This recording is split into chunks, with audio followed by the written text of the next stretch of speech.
que estampa os principais portais de notícias dos Estados Unidos, porque um submarino de propulsão nuclear da Marinha norte-americana chegou à Baía de Guantánamo, em Cuba, nesta quinta-feira, após navios de guerra russos atracarem em Havana para exercícios militares. O Comando Sul afirmou que o submarino USS Helena, de ataque rápido, chegou às águas próximas da base americana na ilha como parte de uma visita rotineira. Outros navios dos Estados Unidos, no entanto, também estariam rastreando e monitorando os exercícios russos. O líder do Kremlin, Vladimir Putin, afirmou que os militares russos se reservam o direito de agir da mesma forma que os norte-americanos e que forneceu armas para a Ucrânia para atacar a Rússia. Você, Cristiano Beraldo, o que a gente precisa considerar em relação a esses movimentos de ambos os lados? E a Baía de Cuba se tornou um local agora de atenção para forças militares de muitos países, né, Beraldo? Pois é, para a nossa audiência mais jovem, conheçam na prática o que é a Guerra Fria.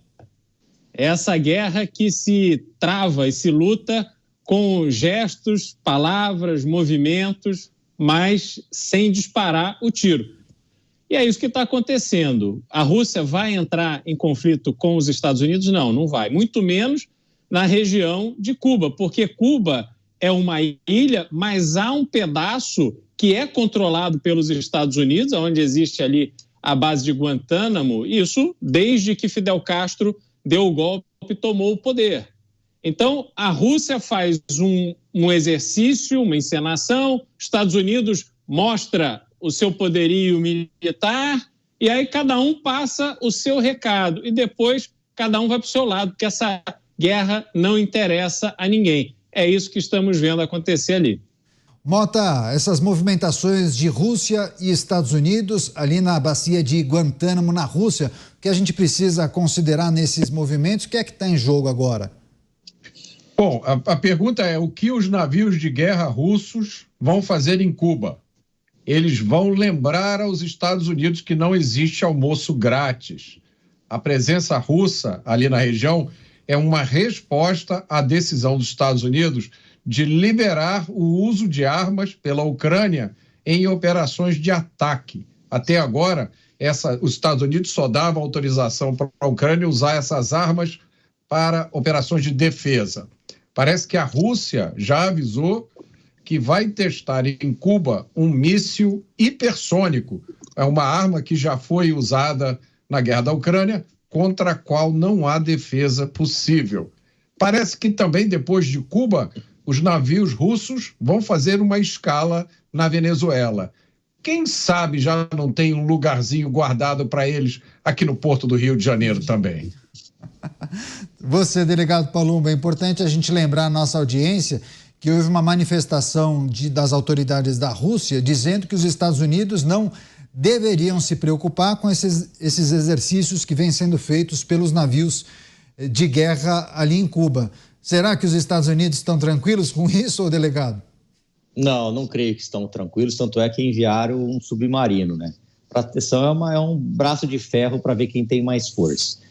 Mas o que me preocupa mesmo são as declarações do presidente Vladimir Putin, que falou que se a soberania do país for ameaçada, ele pode, sim, inclusive, usar bombas nucleares. E aí a gente vai ter, com certeza, o início da Terceira Guerra Mundial.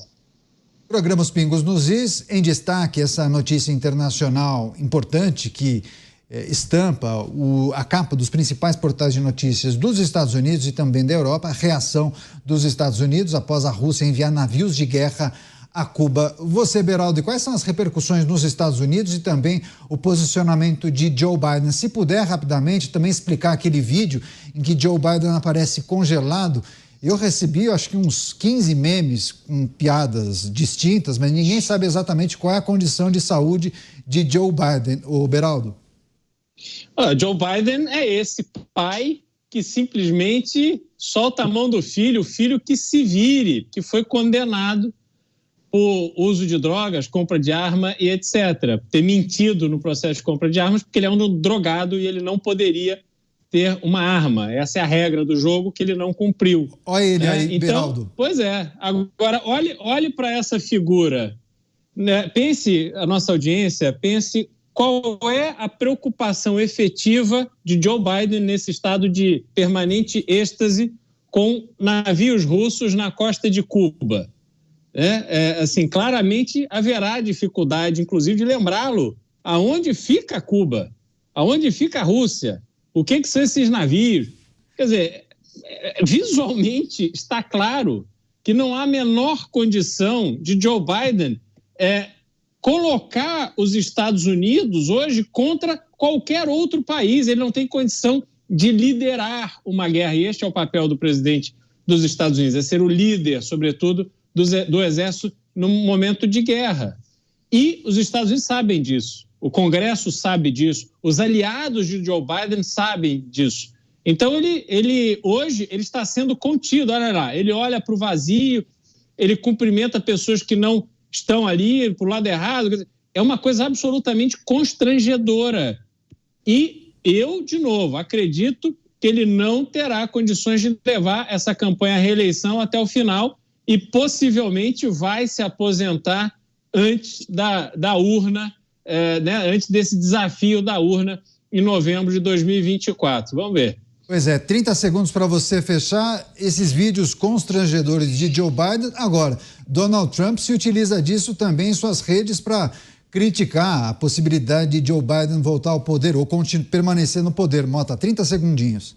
Olha, o Biden tem muito mais com que se preocupar. O filho dele, além dessa acusação de ter metido sobre vício em drogas para conseguir arma, também está com a acusação de não ter pago o imposto de renda que devia e, pior de todas, de ter atuado como lobista, inclusive com o apoio do pai, sem ter avisado as autoridades como manda a lei.